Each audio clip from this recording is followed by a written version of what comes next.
Salut à tous, et bienvenue dans cette vidéo. Et abonne-toi si fini de regarder. Ok, commençons. Avant de continuer, je t'invite à aller regarder la première partie qui est le péché. Poursuivons la deuxième partie qui est basée sur la loi. Nous allons chercher à connaître l'origine de la loi quand c'est pas la loi que vienne la connaissance du péché. Nous devons savoir que Dieu a donné la loi à Moïse sur le mont Sinaï, afin que le peuple d'Israël puisse la respecter pour qu'ils soient des enfants de Dieu. Et un prénen. Romains 3h19-20. 19 Or, nous savons que tout ce que dit la loi, elle le dit à ceux qui sont sous la loi, afin que toute bouche soit fermée, et que tout le monde soit reconnu coupable devant Dieu. 20 Car nul ne sera justifié devant lui par les œuvres de la loi, puisque c'est par la loi que vient la connaissance du péché. En réalité, Dieu a vu que le peuple d'Israël n'arrive pas à respecter la loi qu'il a donnée comme nous au monde aujourd'hui. Alors voici ce que Dieu a dit. Il dit au peuple d'Israël que la bouche soit fermée et qu'ils puissent dire à lui Dieu qu'ils sont pécheurs à 100% et coupables devant lui et que rien de bon ne peut sortir en eux car personne ne sera juste devant lui Dieu en essayant de respecter la loi. Et comme Dieu a insinué ceci, alors il a envoyé une deuxième méthode.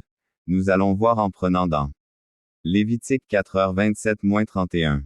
27 Si c'est quelqu'un du peuple qui a péché involontairement, en faisant contre l'un des commandements de l'Éternel des choses qui ne doivent point se faire et en se rendant ainsi coupable.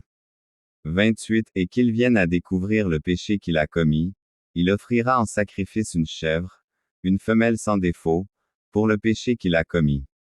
29 Il posera sa main sur la tête de la victime expiatoire, qu'il égorgera dans le lieu où l'on égorge les holocaustes.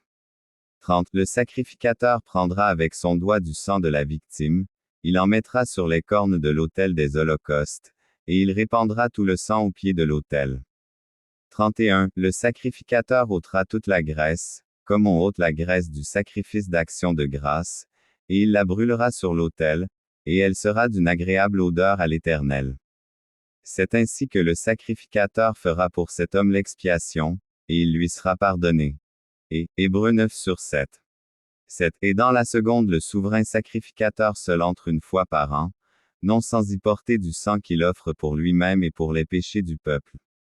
Ce qui signifie que si quelqu'un du peuple a combien péché sans faire exprès, alors il doit acheter un agneau sans défaut et aller au sacrificateur et ensuite le sacrificateur prendra le péché de l'homme pour mettre dans l'animal et il égorgera l'animal et prendra son sang pour entamer sur les 4 coins de l'autel.